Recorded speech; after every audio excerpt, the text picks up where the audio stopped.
up high, feel the vibe, get ready to ignite.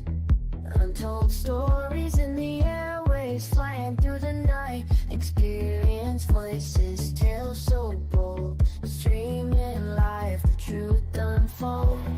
Untold Radio Network, where secrets come alive. New episodes daily, the mysteries thrive. Great guests, super chat, it's a wide variety. Share and subscribe, join the side where truth can't hide. Aliens in the attic, UFOs in the sky. Cryptids lurking, oh my, oh my. Ghosts in the hallway, whispering your name. The paranormal, the unexplained. Become a VIP, get the inside scoop. Unlock the mysteries, be part of the group. Live streaming stories, they're talking to you. Super chats buzzing, join the crew. Untold Radio Network, where secrets come alive. New episodes daily, the mysteries thrive. Great guests, super chat, it's a wild member ride. Share and subscribe, join the side where truth can hide. So if you've got the guts and you want to explore, tune into the Untold, it's what you're looking for. From aliens to ghosts and all that's unseen. Untold Radio Network, where the world's mysteries convene.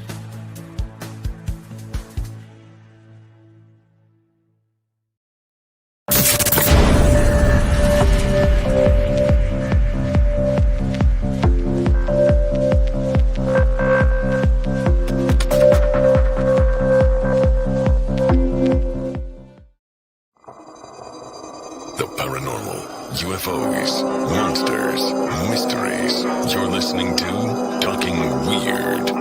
And now, from a cabin deep in the Northwoods, your host, Dr. Dean Bertram.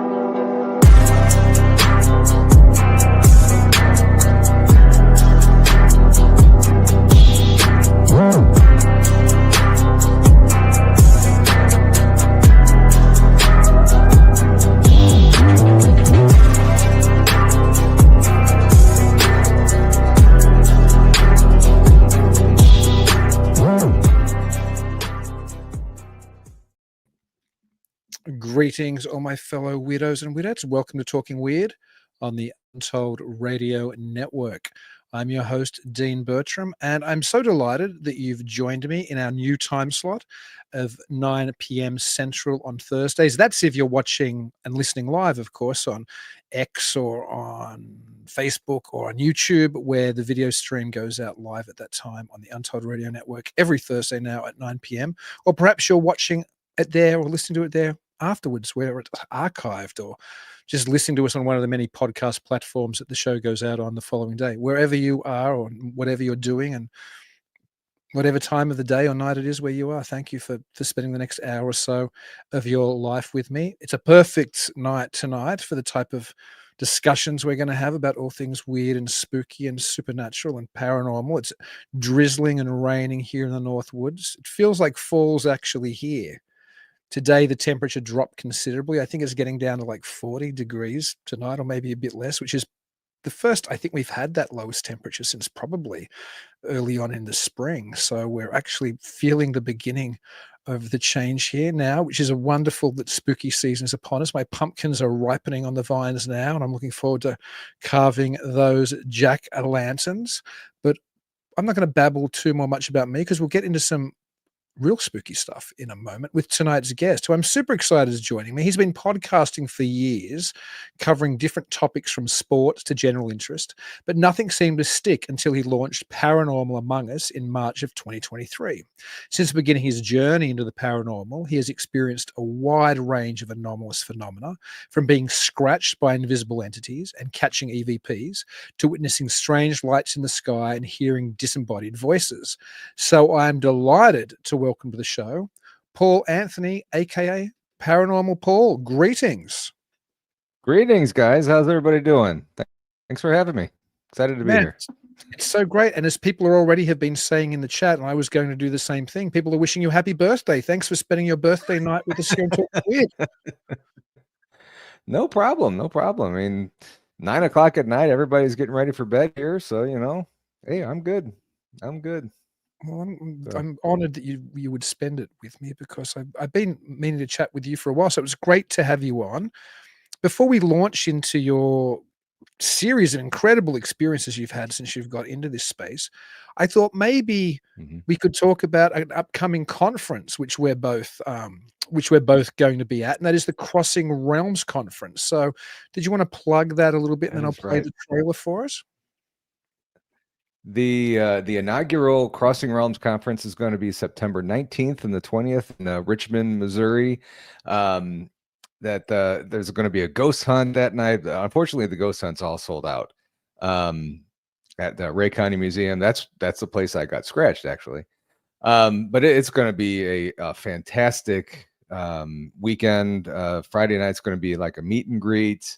Saturday's going to be the conference and ghost hunt and everything. And I'm just so thrilled to do this. I can't. I don't know if I'm more excited to hear the speakers, to meet some of the speakers in person. I've met a lot of them, over here, and or see the people from our chats, meet them in person too. I mean, it's going to be such a fun weekend. I just can't wait for it.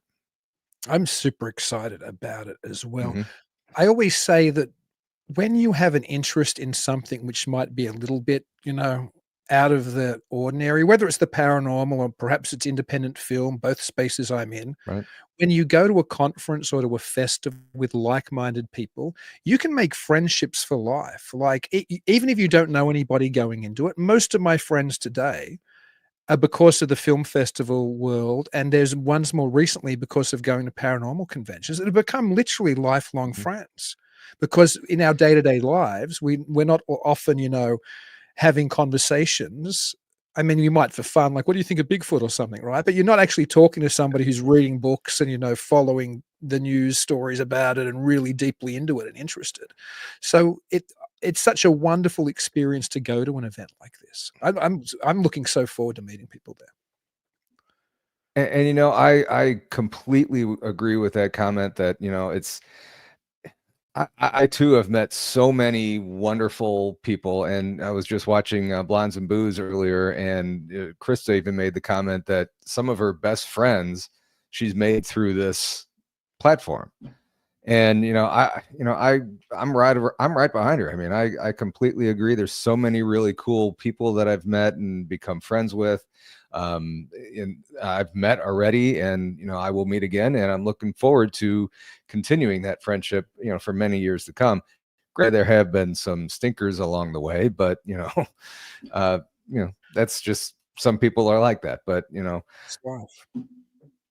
yeah, I mean, but for the most part, everybody has just been so great and accommodating, and just wonderful to talk with. And I'm looking forward to meeting you in person, and everybody else. It's just going to be so much fun, and I'm looking forward to, like you said, years of friendship to come from this stuff.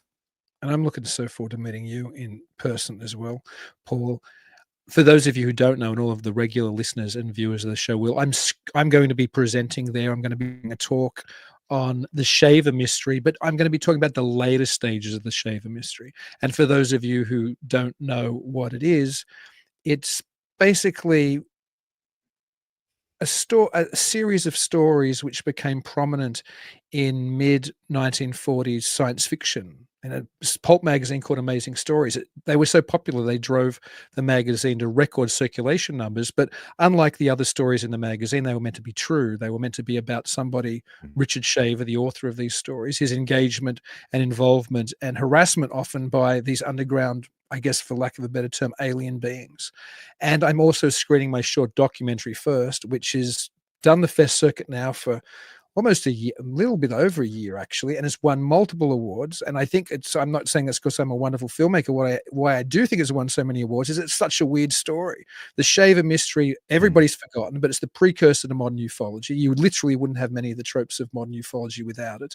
It set up a lot of those things. It was really prescient. And it's also just a super weird, bizarre story. So please, if you're anywhere within the cooey distance of Missouri, Kansas City. What's the town? It's in Richmond, Missouri, isn't it? Which is outside of It's in Kansas City. Richmond. It's right outside of Kansas City, so it's pretty Yeah. close to Kansas City. Or even come in for the weekend. I mean, I know people who are coming in for the weekend who watch this show who've already contacted me, and it's fantastic. Come and watch my film, listen to all the other wonderful speakers, hang out. It's going to be a blast of a weekend, and I'll play the teaser trailer, and then after that, I think we're going to jump into some of your incredible experiences, Paul.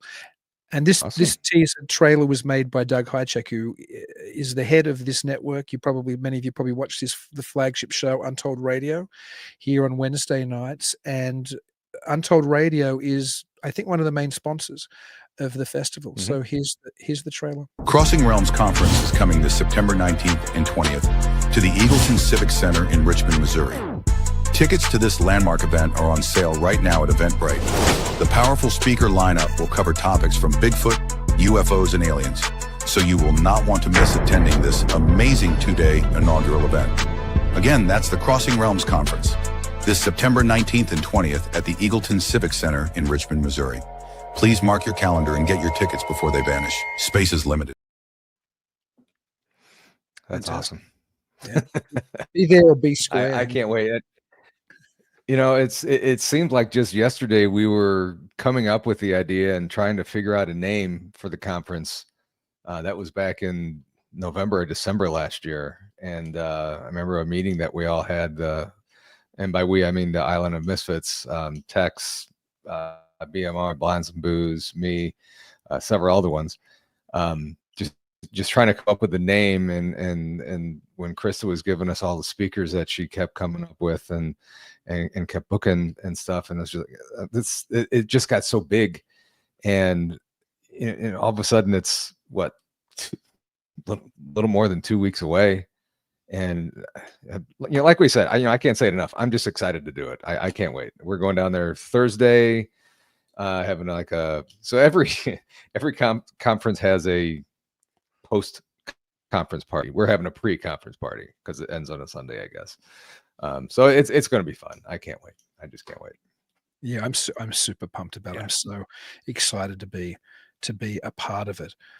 I know you helped put the conference together. Are you presenting there at all? Are you speaking there at all? No. I'm going to be the guy running around like a chicken with his head cut off, trying to get everything taken care of and stuff. So we were just talking about who gets. We're coming up with a schedule on who gets bathroom duty at what time. So okay, I'm going to be doing that. So, but it's you know what, I really don't care. It's going to be fun to be there. I'll do bathroom duty. I'll do trash duty. I don't care. I'm just meeting all kinds of cool people and hearing all kinds of great presentations and everything. And whatever it is, it's going to be fun. It's going to be fun. It's show business of the paranormal kind, which is amazing. Speaking of the paranormal kind, maybe let's jump in there now, because I know you haven't been in the paranormal space forever. So maybe can you talk about your transition into the space and then the experiences you had or started to have either before or afterwards? Growing up, I was more of believing in aliens and the Patterson Gimlin film and everything. I just wasn't that big into Bigfoot, and I believed in ghosts and everything, but I think aliens were more of my speed there. I always believed that the universe was so big, how can we be the only life form around? And now I'm almost 100% certain that we're not.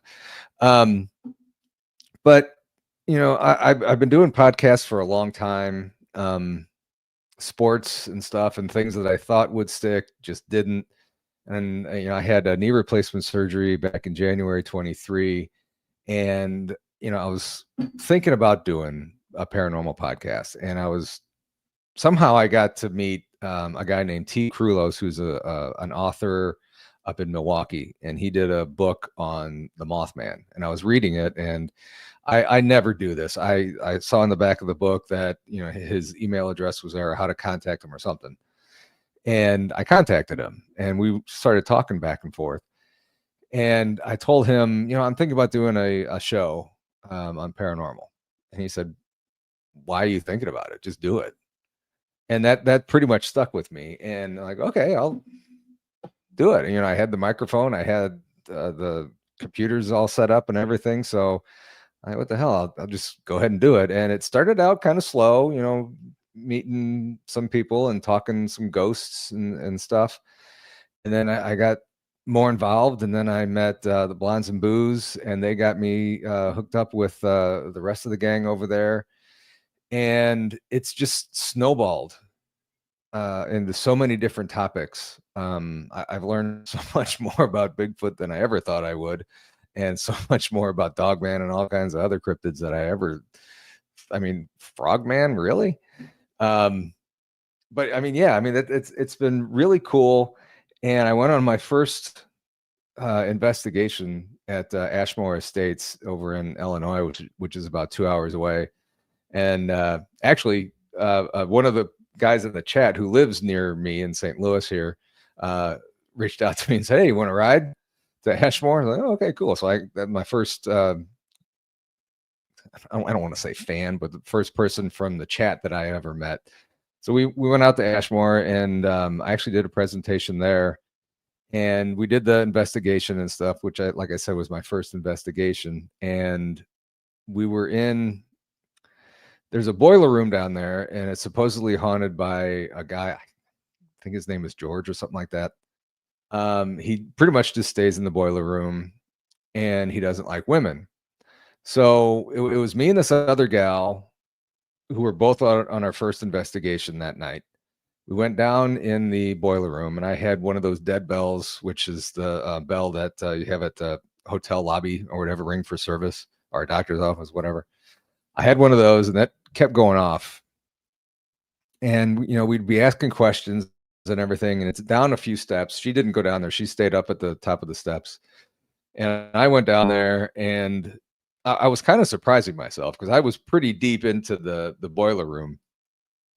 And I'm like, wow, I'm really doing this. I'm really getting into it. And I wasn't afraid at all. So I'm asking all these questions and stuff, and the dead bell's going off. And as I'm walking out, earlier that night, somebody told me that if you feel like you're walking through a spider web, you're not. You're walking through a spirit. And I felt that right as I was going back up the steps to get out of the room. And I didn't hear anything that night with my ears there. When I went back and I played the footage, and you know, everybody said how important it is to not speed through your video that you take that night. Just, you know, take your time with it, you know, watch and listen to everything, mostly listen to everything. And that rang so true. As I'm walking out of this place on the video, I heard somebody say, and I didn't ask any questions about anything really, just, are you here? What's your name? Stuff like that. And as I'm watching this back on my computer that week, I hear a very faint voice, "We're watching." That freaked me out. I'm like, wow, my first investigation, I hear that. I heard growling. You know, it was just an amazing experience at Ashmore. I mean, we did a few other things. We did the Estes method there, and I actually, my name came through the somebody was doing the Estes method, and Paranormal Paul came. Just quickly, because I know what the Estes method is, but maybe because I know there's a lot of cryptid people who are interested in cryptozoology on this channel, and other folks who mightn't be as immersed in the paranormal world. Maybe you could tell people what what that is, and then continue your story, just so they know what the Estes method is. So the Estes method is, I don't have it with me. You have a spirit box, and you plug headphones into the spirit box so you alone can hear it, and you usually have noise cancellation headphones on, and you're usually blindfolded or close your eyes, but it's probably better to be blindfolded so you can't hear or see what's going on in the room. And all you hear is the static that's going on through the spirit box, and people are asking questions and stuff. And at this point, I got on there, and I really didn't hear too much, but when I was not doing the Estes method, I was asking the questions. Somehow my name came out, and the gal that when you're under the Estes method, you're supposed to say everything that you hear, and a lot of it it's scanning FM frequencies for information. So you're going to be picking up a little bit of radio station crossover, I guess. So you can tell if it's, you can hear a DJ or a commercial going on, a couple words from a commercial. You can tell that's pretty obvious. But then you'll hear some gobbledygook voice talking to you through it. So anyway, I was asking questions, and we were doing a live on somebody's show, and I was filming it on my phone, and I can't remember the question that was asked, but the gal that was under the Estes method said Paranormal Paul. And then I'm really hoping it was the spirit that was saying this. She said Paranormal Paul, and then a few seconds later, you're so boring. I'm like, okay, great, thanks, appreciate that. My first one, I'm so boring. But that was pretty cool. It was kind of funny. But we did that a couple times, and it was cool. I think I was doing my show from there as well, and we had a rock. We were inside the building in like a little conference center, and once all the speakers were finished, everybody was walking the building, and Krista and I were sitting there doing the show, and a rock hit the wall, like a little pebble hit the wall. So that was kind of cool, and there was nobody else around us, and it was just me and her there, and we didn't do it. So that was cool. And then so nothing really much else happened there. We slept there that night, which I was kind of leery on at first, being my first investigation, and didn't know how. Pam, I'm boring. Yeah, I know. Yeah, I wasn't sure how it would be sleeping in a haunted location and stuff, but they have like bunk rooms and stuff, and that was fine. So then I don't know if anybody's familiar with the God's helmet. Some of the people in chat, I know Mickey and Pam, I know they've probably heard this story, but a God's helmet is a contraption, and Terry Mosby has one. I saw her in chat earlier. She has the one I was using, and it looks like a Transformers helmet, and there's lights all around the inside of it. And what it is it's shooting electrodes into your brain, and to kind of help you relax and kind of get in more of a meditative state. So this was at a place called Arcadia, which is about 2 hours away in southern Missouri, I believe. And we were it was used to be an old Civil War hospital, I think. And Terry was doing the God's helmet. I was filming. We were on BMR show, and I was filming it. And she was sitting on the couch. I was facing her. She was facing me. And off to the right, there was like a washer and dryer room there now, but apparently there was something else there before. And she kept seeing, while she was under the helmet, she kept seeing a guy over there in period clothing, just kind of watching us, kind of 1800s, looking at us like, what are these people doing? What's that in their hand? What are they wearing? What's weirdos? And then she kept seeing, spirits behind me, kind of watching my screen that I had. And it was a hospital that we were in, so there was a lot of nurses running back and forth into a different room, I guess the operating room or whatever, taking care of patients. That's what Terry all saw. And then God's helmet sessions usually last like 15 minutes. You don't want to go too long because of all the craziness that's going on and the flashing lights that are in your eyes practically. So Brian Bowden happened to be in chat that night, and we finished the Terry's God's helmet session, and jokingly BMR said, "Paul, why don't you get under the helmet and see what you see?" And I had kind of wanted to do that before but I hadn't really seen too much. You know, I've seen a few things out of the corner of my eye, and that voice that I had at Emmaus. So I was kind of leery about doing it because I didn't want to get under it and nothing happened to me. So Brian Bowden was in, I'm sorry, Sir Brian Bowden was in the chat. He eventually came on the show, and he kept saying he's a remote viewer, and he was picking out locations in this place. He had never been there. He was picking, okay, you guys have to go in the priest room, which is in the other building across the driveway. You have to go in the door that has the awning in it. I mean, he was spot on. There was a priest building with an awning there, and he had no idea that it was there. So we wrap up Terry's God's Helmet session, and we walk over there, and I put the God's Helmet on.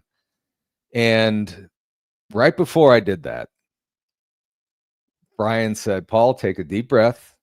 Something very amazing is going to happen right now. Just take a deep breath, relax, get into the moment.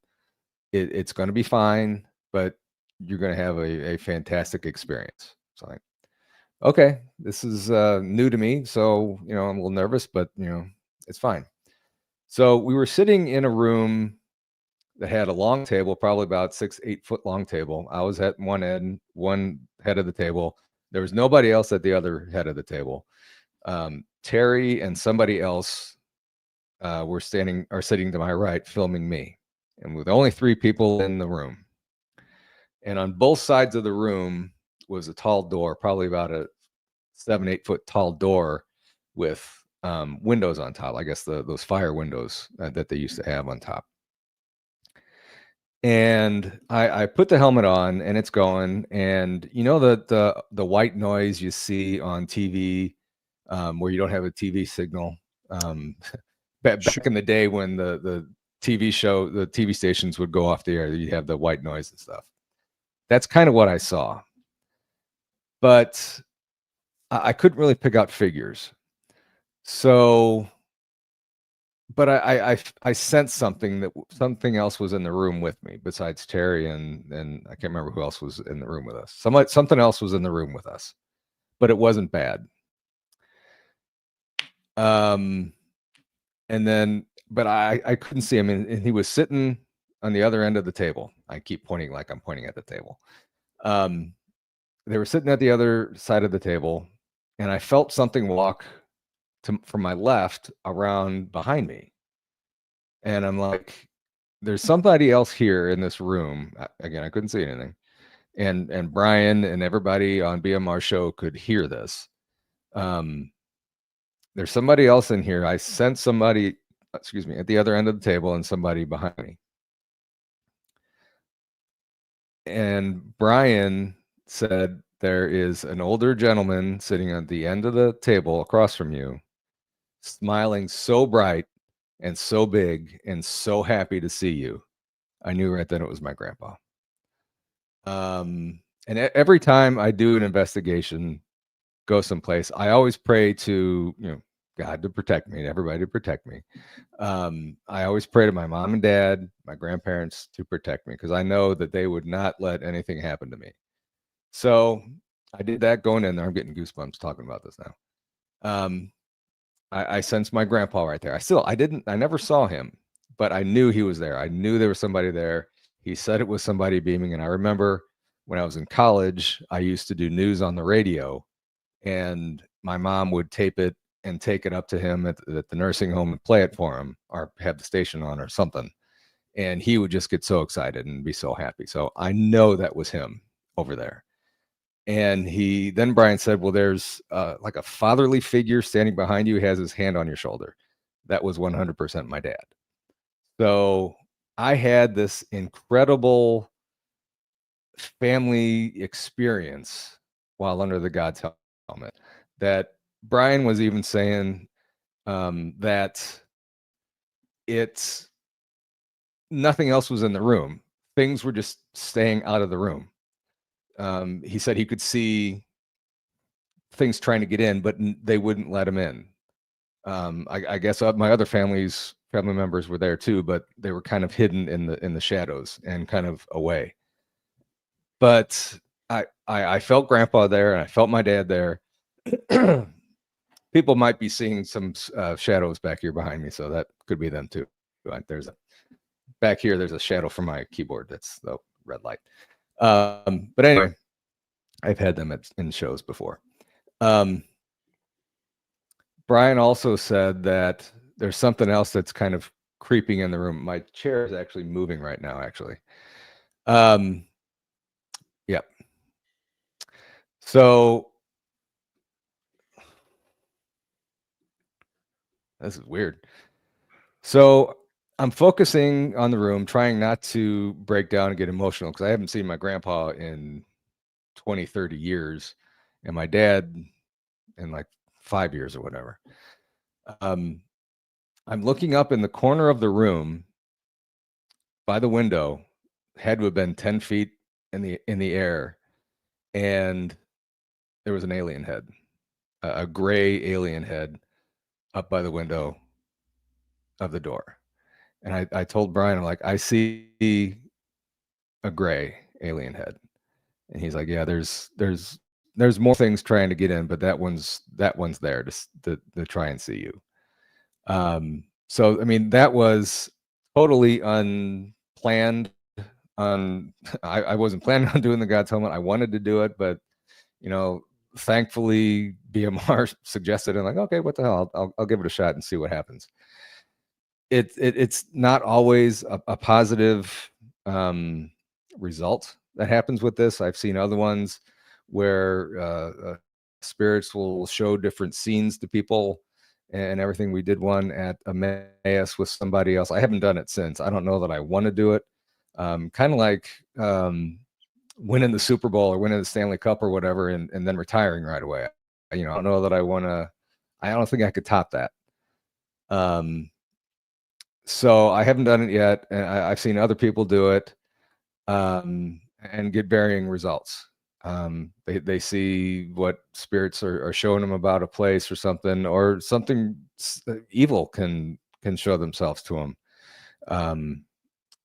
A couple times at Ray County, where we're going to be in September in a few weeks at the Crossing Realms Conference, September 19th and 20th. Get your tickets at Eventbrite now before they go out before they sell out. Sorry, shameless plug. Greg Ogles was seeing aliens when he was doing the God's Helmet at Ray County. Terry was in the basement there, and she was seeing people in another room, spirits in another room, doing stuff. And I think she saw aliens too. I'm not sure, but I know Greg did. So that is definitely a crazy piece of equipment to use. And like I said, it's really no more than 15 minutes you get in there, because excuse me for 1 second here. You get kind of weird. Yeah, DMT without the drug. You get kind of weird if you're in there too long. So I mean, it was fun. I would certainly recommend people at least trying it, but not too terribly long. But those were my big cool experiences, minus the scratch that I had done too.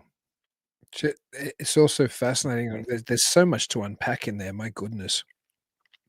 I've always been fascinated. I've never used the God helmet or a God helmet, but I've always been fascinated with the concept of it, because originally, of course, it was an invention of two essentially neuroscientists, right? Like Michael Persinger and Stanley Koren, and they were more interested in manipulating, I think, the temporal lobes and seeing what kind of religious experiences that they could elicit and other type experiences that they could elicit. And since then, paranormal investigators have used it to actually try to have experiences with the other, right? Whatever that is. Like in your case, it was all kinds of things, but I think there might herein might lay something of potentially a window for us to see what is behind so much paranormal manifestation, because I do think that a lot of these things come from the same source, and maybe this lets us access that same source, because it's interesting that there's this, like you were talking about seeing grays, and there was, dear departed, Mhm. and all of these things coming through. Or do you ever suspect some of these manifestations might be related, not just in your own experiences with the God helmet, but generally that there might be some, because this is my wheelhouse, that's what fascinates me, that there might be some similarity, or there might be some common source, that everything from gray extraterrestrials to Virgin Mary apparitions to Bigfoot to, everything in between might somehow be, emanating from. I think it certainly helps. It might. What I think the God's helmet might do is, for people who might not, for people who have a harder time seeing what's on the other side, seeing spirits, seeing aliens, or whatever, it helps them to relax and to meditate and get in that state where maybe in their realm, you see a different realm, and you see what's going on the other side a little bit. I mean, that's just my thinking. I'm not sure. I mean, I again, I didn't really see anything. I just felt the presence of something, and it was all like white around me. It wasn't even the static from a TV or anything. It was wider than that. So maybe it's helping people along to see the other side, and maybe show them what is out there, what could be out there. There's lots of people in the chat who seem interested in trying the God helmet. There was a question from Pyromedic asking, will they be using the helmet at the Crossing Realms conference? I don't believe so, but maybe you know something I don't, Paul. So unfortunately, the ghost hunt that night is sold out. I know Terry's going to be there. She's going to be kind of leading the ghost hunt. She is probably going to bring the God's helmet with her. She usually does on investigations like that. So I'm, I don't know for sure, but if I were to bet on it, I would bet that it would be there. I'm not a gambler or anything, but I would bet that it would. I bet it's going to be there, and I bet she's going to have it out for the investigation that night. That'll be fascinating for those people who've already bought their tickets for Mhm. that event. Mm-hmm. You guys did a Yeah. great promotion as well. I can see why it's already sold out. You guys have been plugging this thing well and hard. So Yeah, just we hit it job. pretty hard at first, and we're hitting it hard again. So Well, it's yeah. important, I think, in the lead up to any event to let the people know who haven't, heard yet, or who might be hesitating to race out there and buy their tickets. Back to you though. How much is this? Then this must have changed you. Like I'm guessing at a very deep level, Yes. getting involved with the paranormal. It has. And like I said, before I went to Ashmore, I don't even remember when that was, August or September last year or something. Terry just said in chat, the God's helmet will be there. So there you go. There's the answer. I wish I would have bet on that. Damn it. Anyway, before I started doing this, I never really saw anything, didn't really think anything of hearing knocks on the wall or anything. But now looking back, and we've had some things happen here at the house that, has me kind of questioning what's going on here too. I think I brought something back with from another investigation. I had my wife's little hair clip or hair ties move on the bathroom sink while I was in the shower. We had, and I keep thinking I see things out of the corner of my eye around here, and I know things are visiting us too. So we actually, this was funny story actually. I'd say about 15 years ago, maybe longer. I don't know. But I was working overnight. We had just moved into the house, and I was working overnight. We had 2 cats at the time, and I don't know if anybody in chat has cats. You know the sound of a cat trying to puke in the middle of the night. You hear that, you're up out of bed real quick. So my wife heard that out in the hallway, right outside this door here, and she was cleaning up the cat puke, and she turned around and she saw this black figure coming up the steps. We have a 2-story house, steps, landing, and steps come up to this level. And she saw it coming up the first flight of stairs, turn and come up. And as it got closer to her, it kind of just dissipated. So again, not knowing what we were dealing with, we just thought it looked like an Amish guy coming up the steps. You know, she was black trench coat, black hat. We didn't think anything of it. So it was the Amish guy to us for a lot of years. And then I'm doing a show last year, talking to some medium. I don't remember his name. And he was telling me about a Hat Man experience that he had where it was hovering over his bed. And he explained it, what the Hat Man looked like. And he explained the top hat, the black coat, no facial features, and just darkness. And I'm sitting here doing this interview, and I think I was looking like that the whole time. And I don't like doing this, but I was texting my wife when he was telling me this, and I'm like, "Oh my God, you gotta turn this on if you're not watching. You gotta listen to this." So after the show, I talked to my wife and honey, you saw the Hat Man. The Hat Man was in our house. So we just accepted. Nothing else has happened since she saw that. So this year we went on vacation, and I just found this out last weekend, actually. We were on vacation. We had one of our neighbor's kids stay in the house and keep our dogs and watch our dogs and watch the house and everything. So she slept in our bed and everything. She was telling us that she had, and she'd never had this at their house, she had a dream twice that there was a guy standing in the stairwell, right where my wife saw the Hat Man, standing in the stairwell watching her. And she explained it just like my wife did. But it just stood there. It didn't walk up the steps. It was just standing there watching. No facial features, no red eyes, just top hat, black coat. So she saw the hat. She had a dream that the Hat Man was there.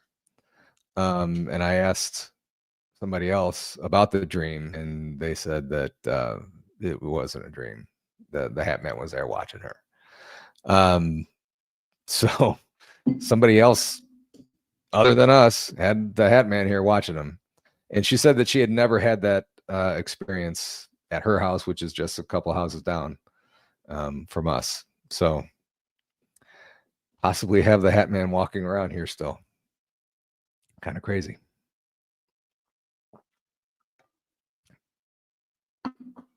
You're muted. Just as well I have a pro on with me. It's interesting because when you look into these kind of things, I do think that windows open up. There's if you've ever seen the Mothman prophecies, there's a great quote in that film. This is from the film, not from the book, but the character who's kind of playing one of the John Keel versions. There's two. There's the Richard Gere character who kind of just stumbles into West Virginia and has to do the investigation. Then he goes and seeks out, the author. I think it's Alexander Leak, which is, Leak is kill backwards. And when he bothers Alexander Leak about, all these phenomena he's experiencing and what's going on in Point Pleasant and, the rest of it, Alexander Leak tells the Richard Gere character, he says, you notice these things and these things noticed that you noticed them. And I wonder if that isn't an incredible insight. And John Keel, that might not be a quote directly from John Keel, but he certainly said similar things. People who were haunted by an excessive amount of demonic or poltergeist type activity who had begun to investigate the paranormal or ufology or any of these things, Keel's advice to them would be, you just have to burn all your books, you have to stop thinking about it, you have to stop, focusing on it, and it'll go away. And I think that's that's great advice, but B, I think it also indicates that Keel understood through his own engagements, probably with the weird, that the more attention you pay to these things, the more they're going to tap you on the shoulder, the more they're going to notice you, as the character in the film said, the more they're going to notice that you notice them. Do you feel that happened to you? Do you think by you becoming more interested in this stuff that it kind of zoned in on you as well? 100%. I mean, I had never seen a ghost, heard, or I probably heard the knocking and stuff and just laughed it off as the house settling or whatever. But I never saw anything. I've heard voices here now. I was watching football one day last year, and no, I was watching football. My wife was behind me in the kitchen making dinner, and the dog was sitting on the couch with me. And like right here, up in the corner of the room, I heard, "Oh my God." And I looked and I said, "Honey, did you say anything?" Or I asked her what she said, and she said, "I didn't say anything. I thought you said something." So we both heard it.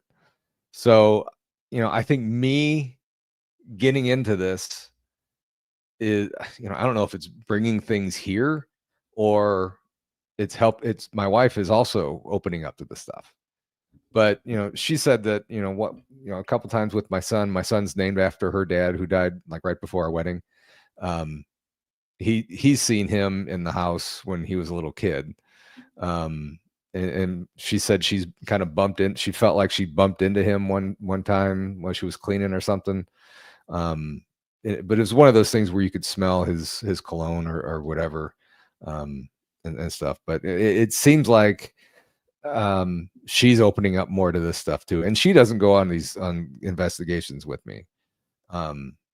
She's interested in this stuff, and she doesn't go on this. She watches the show and everything, and she's interested, but she doesn't partake in any of the activities that we do.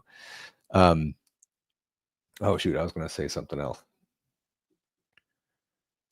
There's so much to talk well. about when we're in, well, it becomes, I mean, there's an emotional element as well to talking about some of this stuff, because I think, well, it's easy to break down on an intellectual level when either you're talking about your own experiences or when somebody else is telling you their experiences. It becomes a very personal, subjective thing. And I think often we're so determined to somehow, in whether it's the cryptozoological world or the ghost hunting world or the ufological world, where there's often this real impetus on people to try to find out the truth of these things, to prove they exist or whatever.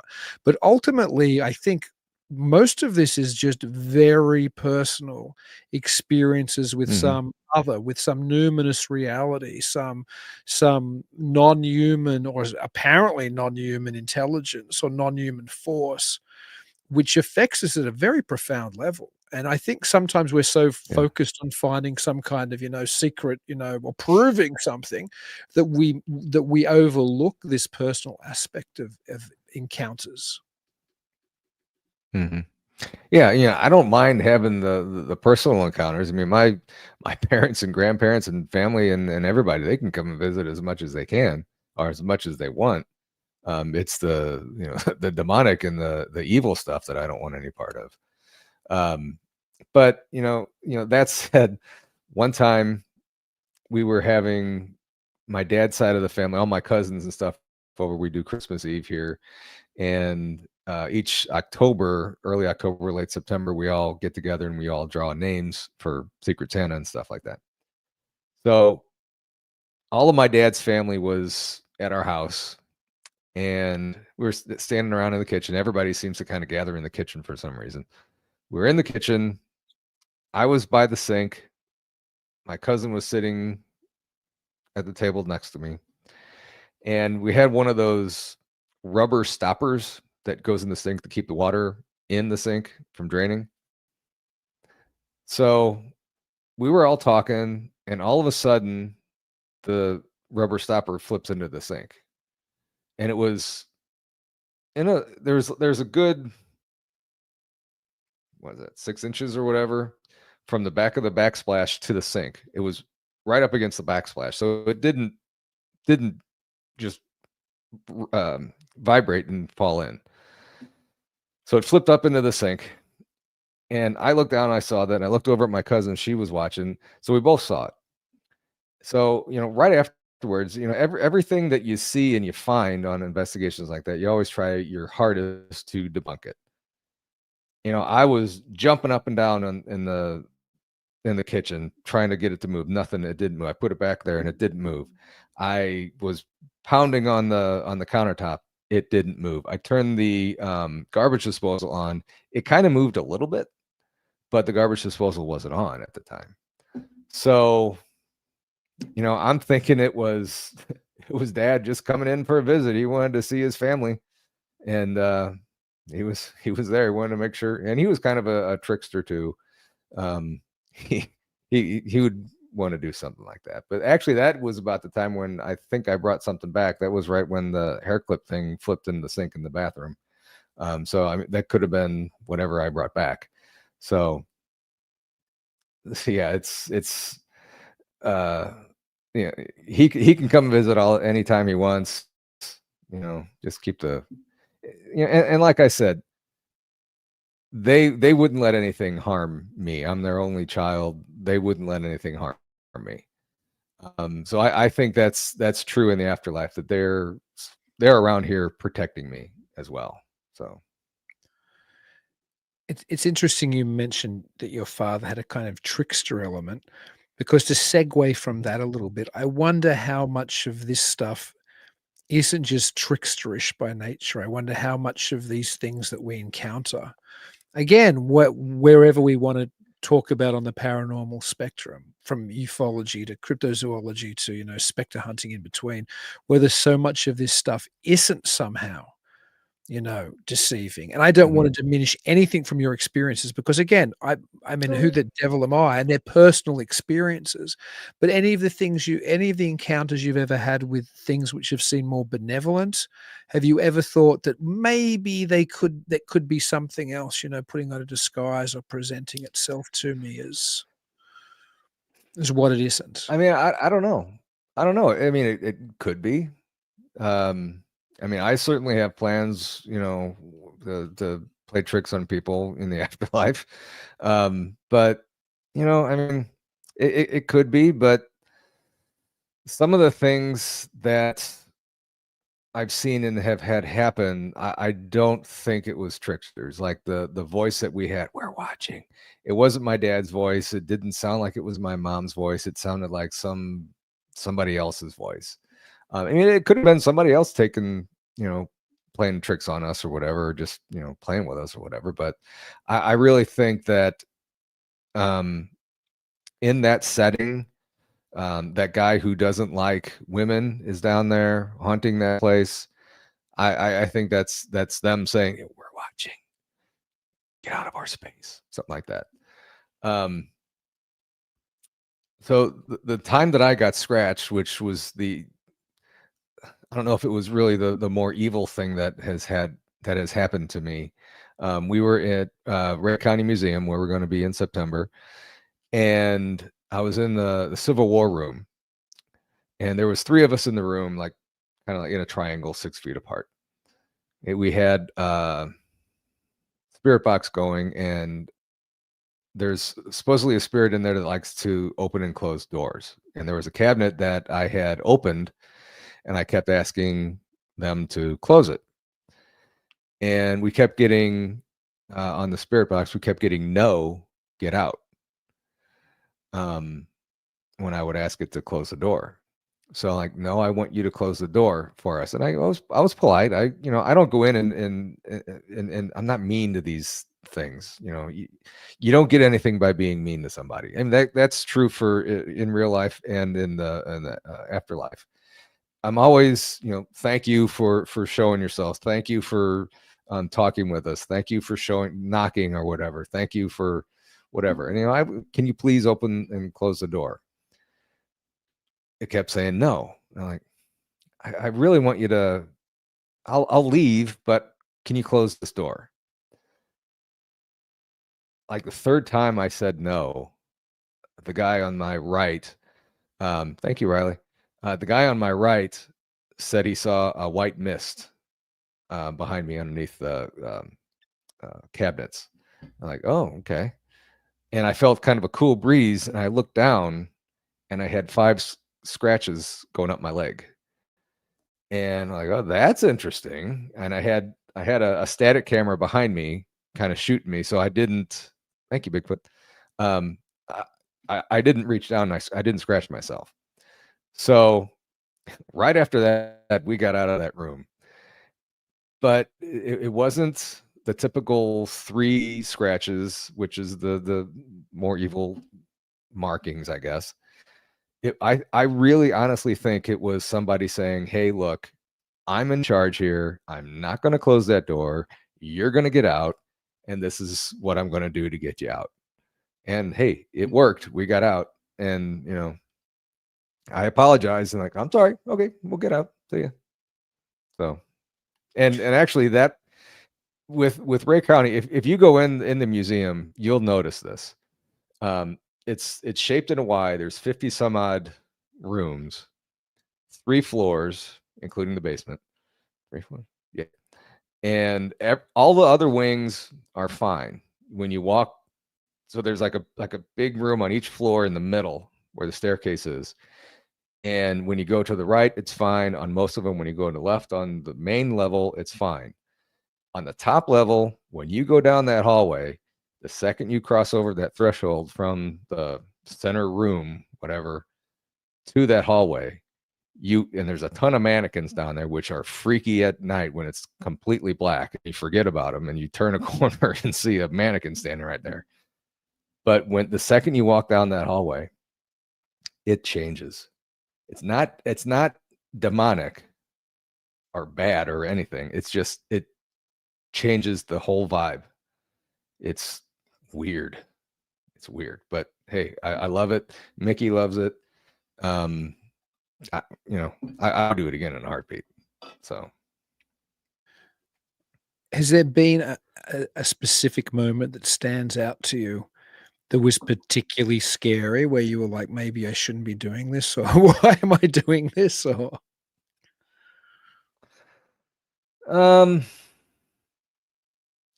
not yet.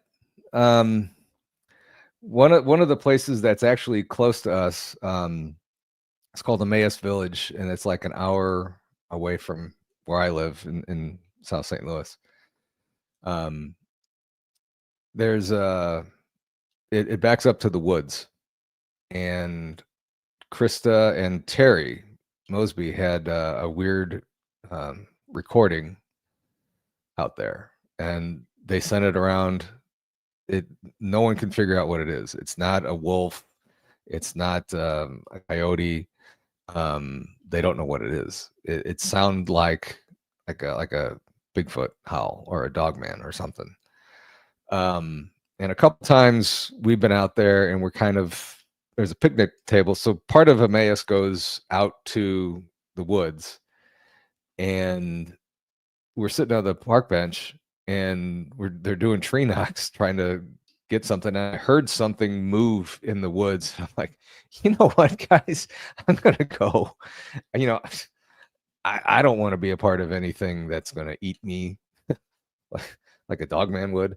So I mean, that's probably the only time that I'm like, you know what, this might not be a great idea. But if you guys want to stay, that's great. I'm going back in with the ghosts and stuff. But really, I thought going into these things that I wouldn't do this. I wouldn't walk down a dark hallway. I wouldn't sit in a dark room with nobody around me. And it's it's fine. I nothing. It doesn't really scare me outside of the woods.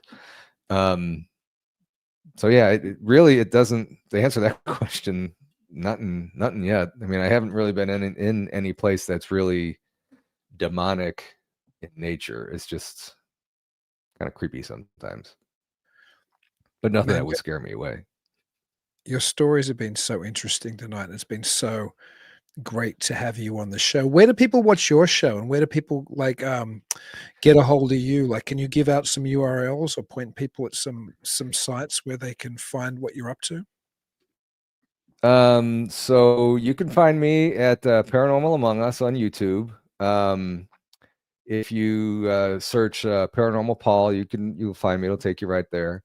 Or you can go to my website, paranormalamongus.com. I have links to the show. I have links to merchandise. Those are probably the two best ways to get me. Paranormalamongus72@gmail.com is my email address. If you want to email me, that's fine. But yeah, those are the two big places to get in touch with me and see the show. I'll have your website, as I already do, in the show notes on the video stream. I'll have it in the audio only podcast as well, both to your YouTube Awesome. page and to your website. Now, again, and I'll have this link as well there to the Crossing Realms conference. But again, tell us a little bit about the Crossing Realms conference. Oh, it is going to be so much fun. I'm going to get a list of the speakers. So Thursday night, if you can make it Thursday night, it's going to be a I keep calling it concert, pre-conference party. All of the Island of Misfit Toys are going to be there. BMR, Tex, Krista and Brandy, me. Guests are going to be there if they want to be speakers. If they can make it on Thursday, they can be there. But Friday is going to be the meet and greet. I know we have 3 speakers on Friday. I don't remember which ones. I know it's going to be I got a list here. Hang on one second. Miguel Ramirez from Sasquatch Theory is going to be there on Friday, and I don't remember who else is going to be there. But it's going to be a great night Friday to kind of mingle around and meet people. You'll have time to walk around and talk to people. And then the conference starts, I believe, at 9:00 Saturday. You're talking Greg Ogles, the guys from Haunted Souls and Haunted Garage, which is a ghost hunting group here in the Midwest that I'm part of, along with Kristen Brandy. We go host events at Emmaus and other locations around Missouri. Ron Murphy's going to be there. Will Lunsford, Heather Mosier, Josh Hurd, Brian Bowden's going to be there. We have all kinds of special guests that are going to be there that you can meet. And it's just going to be a fantastic time. All kinds of vendors are going to be there. So, I mean, it's going to cover everything from UFOs to cryptids to paranormal. So we have something for everybody that wants to come out and see this. So it's going to be fun. It's going to be fun. So pumped. I'm so pumped for it. It's not even funny. I can't wait to make the trip down and get to meet you, get to meet everybody else. Yeah, just have a fantastic weekend. Well, again, Paul, thank you so much for visiting me, particularly on your birthday night. So happy birthday, and thank you for being here. Thank you very much. Thank you very much. I enjoyed being here, and anytime I'm going to have you come on my show. We're talking about that. We're going to talk at the conference and get you on my show, and have some fun over there too. That's going to be fantastic. And until I talk to you again, Paul, which will probably be at Crossing Realms, September 19 to 20. And until I talk to everybody else out there, which will hopefully be the new weird time, Thursdays, 9 p.m. Central, but the same weird network, Untold Radio Network, please keep it weird.